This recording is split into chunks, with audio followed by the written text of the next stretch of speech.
Dad takes us to Krispy Kreme and tells us his favorite story again. Didn't Mom say no more donuts? JB asked Dad. What your mother doesn't know won't hurt her, he answers, biting into his third chocolate glazed cruller. Good shooting today. We beat those boys like they stole something, he adds. Why didn't we take their money, Dad? I ask. They were kids, Filthy, just like y'all. The look on their faces after we beat them, 11-0, was enough for me. Remember when you were two, and I taught you the game? You had a bottle in one hand and a ball in the other, and your mom thought I was crazy. I was crazy in love with my twin boys. Once when you were 3, I took you to the park to shoot free throws. The guy who worked there said, this basket is 10 feet tall for older kids. Kids like yours might as well shoot at the sun. And then he laughed, and I asked him if a deaf person could write music, and he said, huh? Then took out his wrench and told me, I'm going to lower the goal for y'all. We remember, Dad. And then he told us Beethoven was a famous musician who was deaf, and how many times do we have to hear the same? And Dad interrupt me again, and I'll start all over. Like I was saying, I handed both of you a ball, stood you between the foul line and the rim, told you to shoot, you did, and it was musical, like the opening of Beethoven's Fifth. Da-da-da-da, da-da-da-da. Your shots whistled like a train pulling into the station. I expected you to make it, and you did. The guy was in shock. He looked at me like he'd missed the train.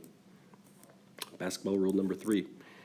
Never let anyone lower your goals. Others' expectations of you are determined by their limitations of life. The sky is your limit, sons. Always shoot for the sun, and you will shine. Josh's play-by-play. The Red Rockets, defending county champions, are in the house tonight. They brought their whole school. This place is oozing crimson. They're beating us 29-28 with less than a minute to go. I'm at the free throw line. All I have to do is make both shots to take the lead. The first is up and clank. It hits the rim. The second looks real good. Missed again. But Vonnie grabs the rebound. A fresh 24 on the shot clock. Number 33 on the Rockets. Strips the ball from Vonnie. This game is like ping pong with all the back and forth. He races down court for an easy lay. Oh, Houston, we have a problem. I catch him and slap the ball in the glass. Ever seen anything like this from a 7th grader? Didn't think so. Me and JB are stars in the making. The Rockets full court pressed me, but I guess I get it across the line just in time. 10 seconds left. I pass the ball to JB. They double team him in a hurry. Don't want to give him an easy 3. 5 seconds left. JB lobs the ball. I rise like a Learjet. 7th graders aren't supposed to dunk, but guess what? I snatch the ball out of the air and slam yam in your mug. Who's the man? Let's look at this again. Oh, I forgot. This is junior high. No instant replay until college. Well, with game like this, that's where me and JB are headed. The new girl comes up to me after the game, her smile ocean wide, my mouth wide shut. Nice dunk, she says. Thanks. Y'all coming to the gym over Thanksgiving break? Probably. Cool. By the way, why'd you cut your locks? They were kind of cute. Standing right in front of me, Vonnie giggles. Kind of cute, he mocks. Then JB walks up. Hey, JB, great game. I brought you some iced tea, she says. Is it sweet? He asks. And just like that, JB and the new girl are sipping sweet tea together. I miss free throws tonight. 3 free throws tonight. Each night after dinner, Dad makes us shoot free throws until we make 10 in a row. Tonight, he says, I have to make 15. Basketball rule number 4. If you miss enough of life's free throws, you will pay in the end. Having a mother is good when she rescues you from free throw attempt number 36. Your arms as heavy as sea anchors, but it can be bad when your mother's a principal at your school. Bad in so many ways. It's always education this and education that. After a double overtime basketball game, I only want 3 things: food, bath, sleep. The last thing I want is education. But each night, Mom makes us read. Don't know how he does it, but JB listens to his iPod at the same time, so he doesn't hear me. When I ask him, is Miss Sweet Tea his girlfriend? He claims he's listening to French classical, that it helps him concentrate. Yeah, right. Sounds more like Jay-Z and Kanye in Paris, which is why when Mom and Dad start arguing, he doesn't hear them either. Mom shouts, get a checkup. Hypertension is genetic. I'm fine. Stop high-posting me, baby, Dad whispers. Don't play me, Charles. This isn't a basketball game. I don't need a doctor. I'm fine. Your father didn't need a doctor either. He was alive when he went into the hospital. So now you're afraid of hospitals? Nobody's afraid. I'm fine. It's not that serious. Fainting isn't a joke, is it? I saw you, baby, and I got a little excited. Come kiss me. Don't do that, baby. It's nothing. I just got a little dizzy. You love me. Like summer loves short nights. Get a checkup then. Only cure I need is you. I'm serious about this, Chuck. Only doctor I need is Dr. Crystal Bell. Now come here. And then there is silence, so I put the pillow over my head, because when they stop talking, I know what that means. Ugh. Hypertension. A disease, otherwise known as high blood pressure, as in mom doesn't want dad eating salt because too much of it increases the volume of blood, which can cause hypertension. As in hypertension can affect all types of people, but you have a higher risk if someone in your family has had the disease. As in, I think my grandfather died of hypertension. To fall asleep, I count and recount the 37 strands of my past in the box beneath my bed.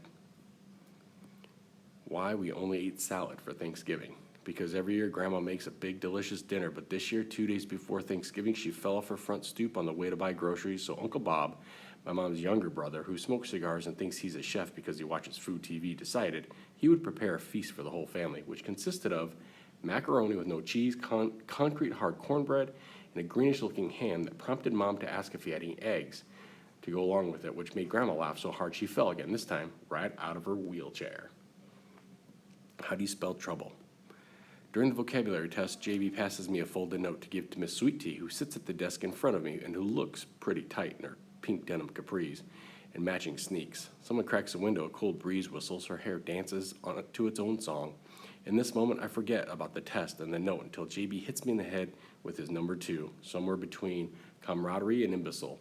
I tap her beige bare shoulder with the note. At that exact moment, the teacher head creeps up from his desk, his eyes directly on me. I'm a fly caught in a web. What do? Hand over the note, embarrass JB, or hide the note, take the heat? I look at my brother, his forehead a factory of sweat. Miss Sweet Tea smiles, gorgeous pink lips and all. I know what I have to do. Bad news. I sit in Mom's office for an hour reading brochures and pamphlets about Air Force and the Marines. She's in and out, handling principal stuff. A parent protesting her daughter's F, a prank substitute teacher crying, a broken window. After an hour, she finally sits in the chair next to me and says, the good news is I'm not going to suspend you. The bad news, Josh, is that neither Duke nor any other college accepts cheaters. Since I can't seem to make a decent man out of you, perhaps the Air Force or Marines can. I want to tell her I wasn't cheating and that this is all JB and Miss Sweet Tea's fault, that this will never happen again, that Duke is the only thing that matters, but a water pipe burst in the girls' bathroom. So I tell her I'm sorry, it won't happen again, then head off to my next class. Gym class is supposed to be about balls, volleyballs, basketballs, softballs, soccer balls, sometimes sit-ups, and always sweat. But today, Mr. Lane tells us not to dress out. He's standing in front of the class, a dummy laid out on the floor, plastic, faceless torso cut in half. I'm not paying attention to anything he's saying or to the dummy because I'm watching Jordan pass notes to Miss Sweet Tea, and I wonder what's in the notes. Josh, why don't you come up and assist me? What, huh? The class snickers, and before I know it, I'm tilting the dummy's head back, pinching his nose, blowing in his mouth, and pumping his chest 30 times, all the while thinking that if life is really fair, one day I'll be the one writing notes to some sweet girl, and JB will have to squash his lips on some dummy's sweaty mouth. Second quarter, conversation. Hey JB, I played a pickup game at the rec today. At first, the older guys laughed and wouldn't let me in unless I could hit from half court. Of course I did, all net. I wait for JB to say something, but he just smiles, his eyes all moony. I showed them guys how the Bells ball. I scored 14 points. They told me I should try out for junior varsity next year because I got hops. JB, are you listening? JB nods his fingers, tapping away on the computer, chatting probably with Miss Sweet Tea. I told the big guys about you too. They said we could come back and run with them anytime. What do you think about? What do you think about that? Sorry. Hello, Earth to JB. Even though I know he hears me, the only thing JB is listening to is the sound of his heart bouncing on the court of love. The conversation. Dad, this girl is making Jordan act weird. He's here, but he's not. He's always smiling. His eyes get all spacey whenever she's around. And sometimes when she's not, he wears your cologne. He always texting her. He even wears loafers to school. Dad, you gotta do something. Dad does something. He laughs. Filthy, talking to your brother right now would be like pushing water uphill with a rake, son. This isn't funny, Dad. Say something to him, please. Filthy, if some girl done locked up JB, he's going to jail. Now let's go get some donuts. Basketball rule number 5. When you stop playing your game, you've already lost. Show off, up by 16 with 6 seconds, showing JB smiles and struts, sidestep, stutter, spins, and sinks a 6-slick sliding sweet 7-foot shot. What a show off. Out of control. Are you kidding me? Come on, ref, open your eyes. Ray Charles could have seen that kid walked. Call the traveling violation. You guys are terrible. Mom wasn't at the game tonight, which meant that all night Dad was free to yell at the officials, which he did. Mom calls me into the kitchen. After we get home from beating St. Francis, normally she wants me to sample the macaroni and cheese to make sure it's cheesy enough, or the oven-baked fried chicken to make sure it's not greasy and stuff. But today on the table is something gross looking, orange creamy dip with brown specks in it. A tray of pita bread triangles is beside it. Maybe Mom is having one of her book club meetings. Sit down, she says. I sit as far away from the dip as possible. Maybe the chicken is in the oven. Where is your brother, she asks. Probably on the phone with that girl. She hands me a pita. No, thanks, I say, then stand up to leave, but she gives me a look. That tells me she's not finished with me. Maybe the mac is in the oven. We've talked to you two about your grandfather, she says. He was a good man. I'm sorry you never got to meet him, Josh.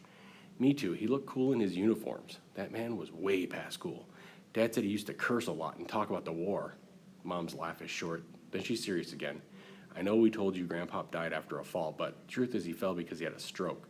He had a heart disease too, many years of bad eating and not taking care of himself, and so what does this have to do with anything, I ask, even though I think I already know. Well, our family has a history of heart problems, she says, so we're going to start eating better, especially Dad.